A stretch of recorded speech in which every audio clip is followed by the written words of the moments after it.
One UI 8.5 is actually good. After a couple months of using it, here is my full review of One UI 8.5. Welcome back to SamMobile TV. You're here with Daniel. One UI 8.5 has been with me for a couple of months now.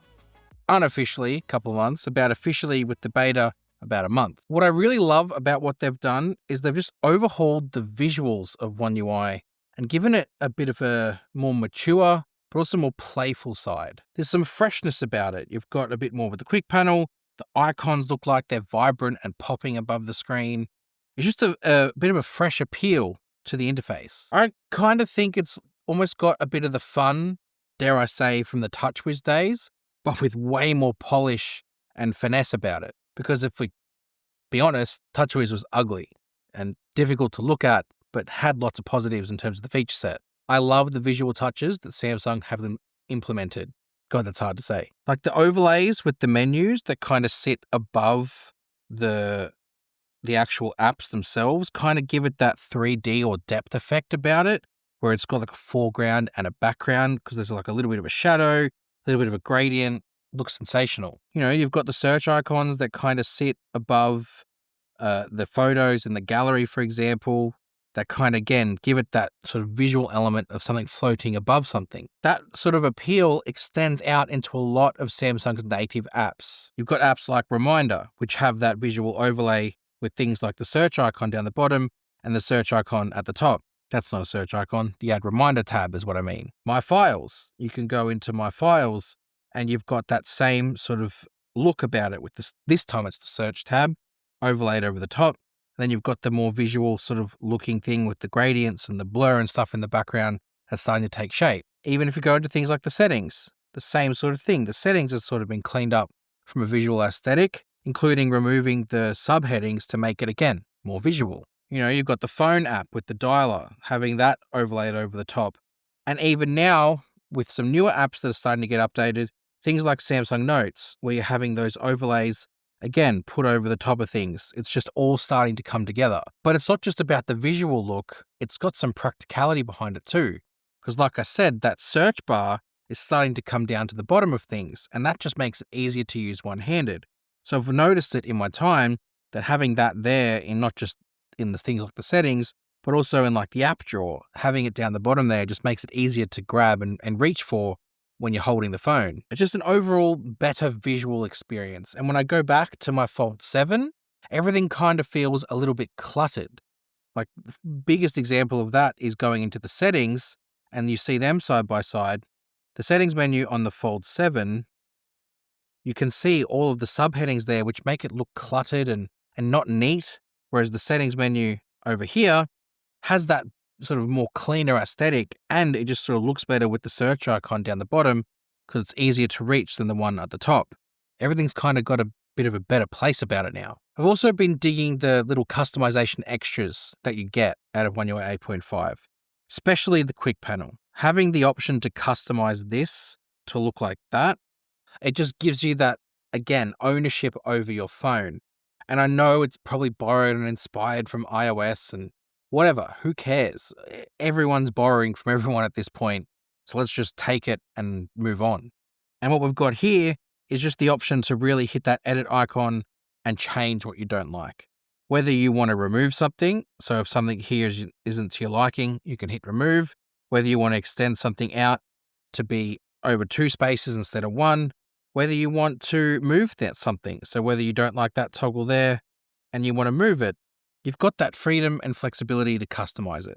And with the added control, I like now that there's actually starting to get some third-party stuff in here, like Amazon Shopping's part of it. And then I think I saw in here you've got Google. They've always kind of been there from the start. Surfshark. I'd like to see some more sort of coming on board here, but there's just more options now, and you can just add them back in should you want to. And then you've just got this nice, personalized, customized quick panel. And again, it's made the experience fun.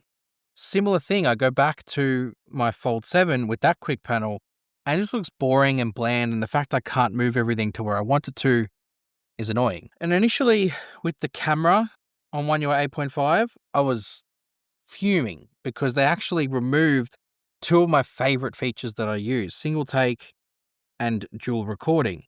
But fortunately, made a video talking about how they brought it back through the camera assistant. They're here. So for me, really, the camera is fine. There's not much that's been updated. In fact, it's pretty much the same from a functionality standpoint for now. The only two updates the camera got were Pro Mode, where you could have the clean preview, and also Pro Video, where you have that clean preview toggle. In terms of functions about the rest of the camera, it's the same. Unless, of course, you account for Camera Assistant, which when we go into Camera Assistant and take a look at some of those changes, it sort of gives you a bit of a hint over what One UI 8.5 is going to enable with the newer model of phones, so the S26 series when that drops.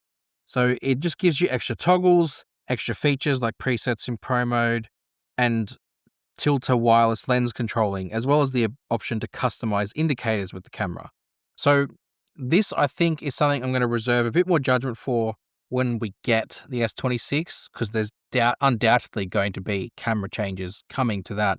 So I'm looking forward to seeing what they are. But for now, we haven't got much. But it's not a step backwards, thank goodness. The next element that I've been really enjoying is Samsung DeX. Samsung seemed to have put a bit more emphasis on DeX in the last 12 months, and One UI 8.5 is another step forward in that direction. For me, the ability to have multiple desktops within Samsung DeX is just giving that option to create different work environments and more mirror it like what an actual desktop PC operates like.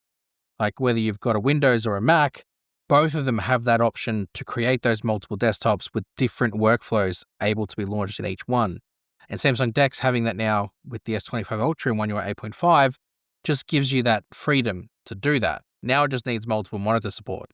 That will really elevate it. The generative edit function within Galaxy AI has been another great update that I've really been enjoying. So if I go into Galaxy AI here, the new interface, again, just goes to those visuals that I was talking about, but the actual function of it has improved. So if I wanted to remove the people in the background here, I can just click on them, and instead of that extra step needing to be taken in pressing the eraser button, it just automatically will sort of phase them out. Come on. I'll zoom in and there we go. And then I just hit erase.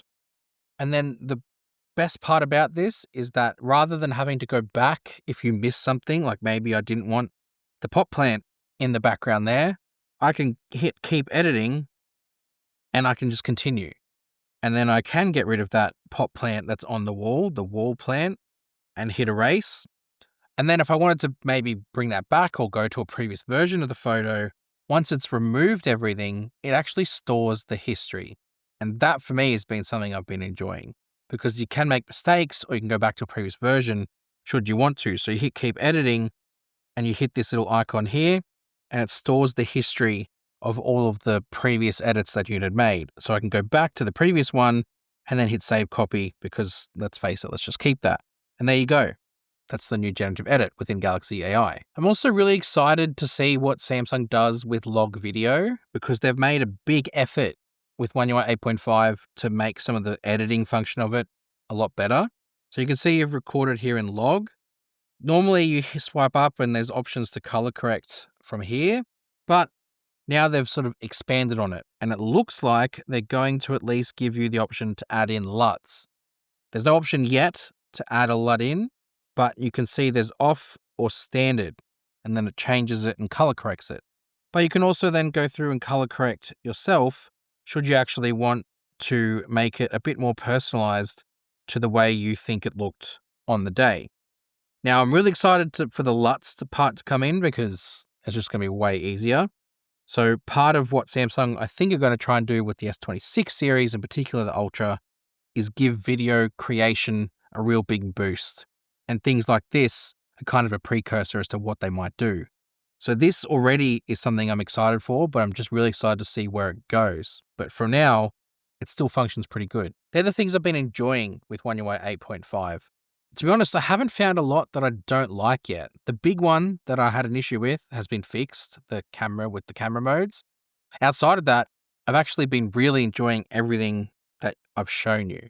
Obviously, it's a beta, so it's not going to be perfect. There's going to be bugs. There's bugs with the lock screen. Sometimes it doesn't work. As you can see, the cutout around the clock isn't working. There is some features that some people would like to see, like app lock, still not here. And some of the good lock modules aren't 100% yet.